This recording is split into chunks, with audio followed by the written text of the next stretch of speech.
Tribal politics. It is one of the deepest wounds in South Sudan journey as a young nation.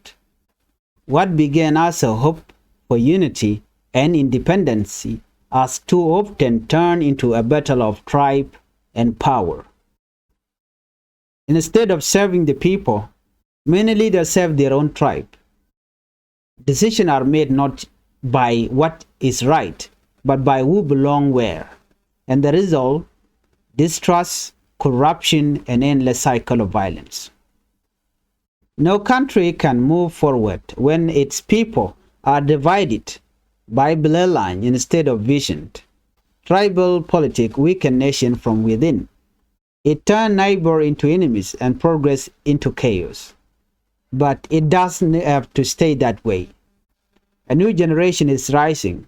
Young people who see identity not as a weapon, but as a strength in diversity. They know that unity doesn't mean losing one culture. It means protecting everyone's right to live in peace. Tribal politics may divide a nation, but national unity can rebuild it stronger than before. The future belongs to those who rise above tribe and fight for truth, peace, and equality. Please help the channel by subscribing and turn on the notification bell. Thank you for watching. Bye-bye.